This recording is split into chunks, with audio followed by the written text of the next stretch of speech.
So it's not very often that I have first-time experiences with pieces of gear after having tested so many gear items here on the channel over the years, but that's exactly what's happening today. A first-time experience with an instant tent. This is the Fanttik Zeta C6 Pro instant tent. This is something that I have zero experience with. I've never owned an instant tent before, and I want to do a first impressions of this Fanttik tent, break down whether or not I think it is a good option for camping or if it's a total gimmick and something that you couldn't trust out in the field. Now I want to mention real quick, this video is sponsored by Fanttik. They did send the tent to me, they did ask for me to make this video, and I agreed to do so because I find the idea of an instant tent pretty intriguing. It's something I've always wanted to try and check out for my family camping or taking my kids out on some camping trips, and so I agreed to check it out and share those initial thoughts and impressions with you guys. So this is not a review of the tent. Please keep that in mind as I'm talking about it. Now, something that always kind of deterred me from looking at instant tents is the pack size of the tent. But to be honest, the pack size of this tent here is quite small. It's not this massive, massive thing, which I find important because I don't want something that's going to take up a huge amount of space in my car. But for this being a 6-person size tent, I think the pack size is pretty reasonable. Considering. So we've got a couple of ties here. Now, one of the things that is advertised from Fanttik here is a 60-second setup. Now, there's no way that I'm going to be able to set this up in 60 seconds today, just based off of the fact that I've never set up this tent before. But a couple of things we got here: plastic bag with some goodies in it, components, probably these stakes, as well as ties and oh, it looks like gear loft and accessory things. So I'll set that to the side for now. All right, let's get this set up. I'm just going based off of what seems right for things to unfold.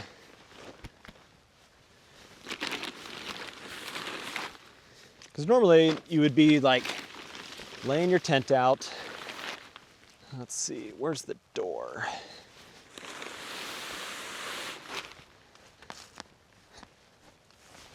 Okay.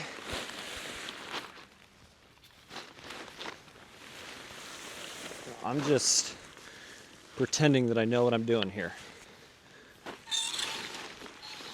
Now I do know that the poles are telescoping. Okay, maybe it's as simple as just pulling the poles out. There we go.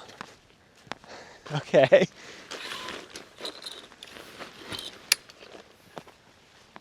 Seems legit.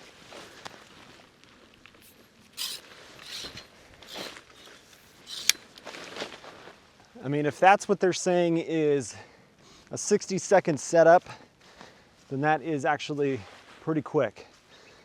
I can get behind that. Now, a small gripe that I've got with a lot of camping tents are the stakes that are included with the tent. These are just a basic, simple nail style of stake that doesn't have a lot of holding power. They bend really easy when they make contact with a rock in the ground. And so it's very likely that I'll end up replacing these with something that is a bit stronger, better for sandy environments and such. And I recommend doing that for any tent that you buy, that you don't just rely on the stakes that come with it, that you may need to adjust your stake style for the environment that you're going to be pitching the tent in so that it is able to be as strong and stable as possible. But it is nice that enough stakes come with the tent to be able to guide out and get it pitched in a correct manner instead of not providing enough stakes for you to do that correctly. So right here I've got the rain cover for the tent. Now note, this is not a full coverage rain fly that you would see on some tents. It just covers the top portion of the tent that allows for you to keep these windows and stuff exposed. So already that makes this tent, in my mind, a bit more of a fair weather type of tent. Something that if I'm going to get a really light rain or a slight drizzle, that I would be protected, but a super heavy downpour and such, probably not something that I would have a huge reliance on to keep me 100% dry. You've also got these little Velcro pieces here to wrap that around the pole. it's already pretty tight without the Velcro. That's just gonna help it not shift and adjust too much, especially when you're gonna be guying it out. So now that I've got the C6 Pro all set up and guyed out, let's talk about the general specs and features of the tent here. This is a cabin style tent where you have fairly vertical walls, but it has a rectangular floor. Looking at the construction of the tent and the materials used, are they the highest quality materials on the market? No, they're not. Like, the webbing is not quite as high quality as you would see on a tent that's maybe $400 or $500 from like Nemo or Big Agnes. The fabric that is used is not going to be as high of quality as maybe a higher tenacity type of nylon and such you would see. But I think what you're getting out of the tent at that price point does make it a good value, and it's going to last for a reasonable amount of time, especially if you are only going out for a few trips a year and not like a super heavy user. I feel like if you are a really heavy user and you're out multiple weekends a month or just like out a lot, you probably would find yourself investing into something that has a little bit higher quality materials and such. But for the price point, I feel like you're getting something that is going to handle a lot of situations that most people would find themselves in, of not going out when it's like crazy extreme weather and putting yourself through just crazy situations. The seams of the fly cover here are taped. You have taped seams on the inside of the tent, minus down here at the bottom edge where it meets the floor to the wall. So potentially you might have some leakage coming in there, and maybe putting a piece of like silicone treatment on there for some seam sealer would be necessary, but that would be conditional on how much rain you expect to experience using the tent. Now, you have 4 windows with the tent as well, so plenty of airflow and a bunch of mesh up into the ceiling of the tent. So a lot of ventilation, a lot of opportunity to just remove that stuffiness that you might have with a bunch of kids and such in the tent, which is nice, as well as a large door opening. So with the 10-foot by 9-foot space, you're gonna be able to put a lot of people in here and a lot of gear and just have a nice roomy area. And it is 66 inches tall for your peak height. So not quite tall enough for me to stand up all the way, but big enough for kids to get changed and move around. And it's a bit more comfortable in the standing height than you would have from something that is obviously smaller. But let's get the door open. Let's go inside and check out what the space is like inside of the tent and what is offered there. All right, let's talk about the internal space of the tent here. What I'm sitting on is a double wide sleeping pad that is 52 inches wide. It is 78 inches long. That is a fairly large pad, and it takes up maybe half of the tent floor space here, but I still have plenty of space at the foot end of the tent for me to put gear items, duffel bags, a dog bed or whatever, and have my dog sleep there at the end of the tent and not be so crammed in here that I am wishing I want a bigger space. So definitely a family of 3, a family of 4, plus a dog is gonna fit in here no problem. It's gonna be a little bit tighter for somebody like me with a family of 5 plus a dog.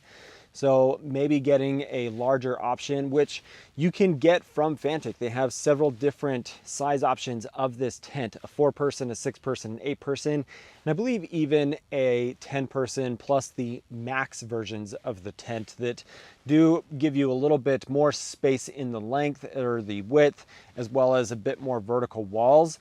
And so lots of things to choose from to fit your specific needs. But I think the C6 Pro is a nice happy medium for just your smaller family and not having a tent that is so large it takes up a massive amount of space. This should fit on most tent pads, no problem.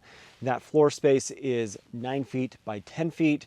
Now, feature-wise, you've got several cool things going on. I've got a vent here at the bottom of the tent to bring some airflow in and move it up in through the tent. I've got 4 internal windows, so I can open these up, and then I just tuck them into the little flap because they don't go all the way down to the bottom. I think this is a more fair weather tent, and just trying to be honest in my assessment of what I'm seeing from the design and such of the tent. But again, taped seams all the way around the windows here, as well around the vent, and a really, really durable floor material. It's kind of like a tarp material that should keep the water out and last for a long time, but you could still definitely put something underneath it if you're in really pokey or like abrasive types of situations and you want to prolong the life of the floor, especially with kids running around. You also do have some